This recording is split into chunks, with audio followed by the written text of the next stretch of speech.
Hello everyone, எல்லோரும் எப்படி இருக்கீங்க? ரொம்ப நாளைக்கு அப்புறம் குட்டி வீடியோவில் உங்களை பார்க்குறதுல ரொம்ப சந்தோஷம். ரொம்ப நாளாக நான் வீடியோ எடுக்கலை, சும்மா ஷார்ட்ஸ் மட்டும் எடுத்து போட்டுட்ருந்தேன். சரி, திரும்ப டெய்லி ஒரு குட்டி வீடியோ போடலான்னு சொல்லிட்டு பிளான் பண்ணியிருக்கேன். இப்போ சம்மர், ஆஃபீஸ் கிளம்பிகிட்ருக்கிறேன். காட்டன் சாரீ தான் கட்டியிருக்கேன். இதுதான் நான் இன்றைக்கி கட்டியிருந்த காட்டன் சாரீ. பாருங்கள் எவ்வளோ வேர்க்குது. தலை குளிச்சுமே கிளம்புறதுக்குள்ளேயே ரொம்ப வேர்க்குது. நல்ல வெயில், எல்லா இடத்துலையுமே வெயில் தான். ரொம்ப நாளாக வீடியோ போடாததுக்கு ரீசன் கொஞ்சம் வேலையில் பிஸி ஆகிட்டேன். அதனால தான் ஒர்க்கு நிறைய இருக்குது. ஆனாலும் நம்ம 2000 சப்ஸ்கிரைபர் மேலே நம்ம ரீச் ஆகிட்டோம். நமக்கு இருக்குது. ஸோ அவங்களுக்காக வீடியோ போடணுன்னு சொல்லிட்டு போட்டுட்ருக்கேன். காலையில் கிளம்பி ஆஃபீஸ் போயிட்டேன். திரும்ப நைட்டு வீட்டில் என்ன சமையல்ன்றது தான் நம்ம அந்த வீடியோவில் பார்க்க போகிறோம்.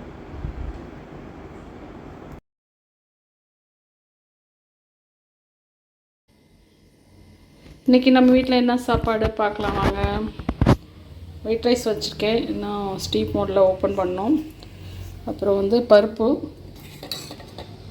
கொஞ்சமாக ஒரு 2 பேருக்கு மட்டும் சாப்பிட்ற மாதிரி பருப்பு, கொஞ்சம் தயிர் இருக்குது, அதனால் அப்படியே விட்டாச்சு. பருப்பவே போதும்னு. அடுத்து நம்ம ஃபேவரட், இது இல்லைன்னா நமக்கு சாப்பாடு இறங்காது. எங்கள் வீட்டில் யாருக்குமே சாப்பாடு இறங்காது. Chicken gravy.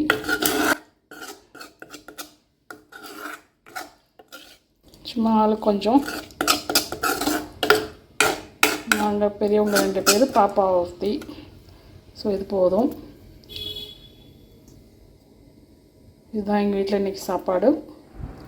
நாங்கள் சாப்பிட போகிறோம். சாப்பாடு சூடாக இருக்குது.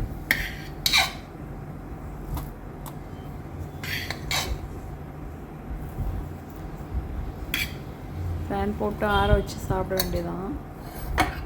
கொஞ்சம் அதில் சிக்கனில் ஒட்டி இருக்கிற கிரேவியை தொட்டு சாப்பிட ஆரம்பிச்சிட்டேன். நல்லா டேஸ்ட்டாக இருந்துச்சு. ஊறுகாய் மாதிரி தான் நான் சிக்கன் வச்சுருக்கேன். ரொம்பலாம் சாப்பிடலாம். நல்லா சுட சுட சாப்பாடு, கொஞ்சம் வாசத்துக்கு வேணும், அவ்வளோதான் நமக்கு. ஓகே, சாப்பிட்டுட்டு ஏதாவது நம்ம ஃபேவரட் ஈரல்.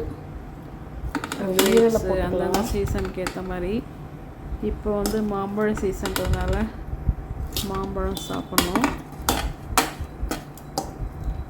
எல்லாருக்கும் சாப்பிட போகிறேன். நீங்களும் சாப்பிடுவாங்க. சாப்பிட்டு முடிச்சுட்டு மாம்பழம் சாப்பிட போகிறோம். என்னென்னமோ வெரைட்டி வாங்கி வச்சுருந்தோம். இப்போ இந்த பெரிய மாம்பழமாக கொட்டை அரிஞ்சு வச்சிருக்கு. லைட்டாக புளிப்பு சுவை வருது, ஆனால் டேஸ்ட்டாக இருந்துச்சு. இந்த குட்டி மாம்பழம் டேஸ்ட்டாக தான் இருக்கும். அவ்வளோதான் இன்னையோட வீடியோ. தேங்க்ஸ் ஃபார் வாட்சிங். பாய். நாளைக்கு இன்னொரு வீடியோவில் பார்க்கலாம்.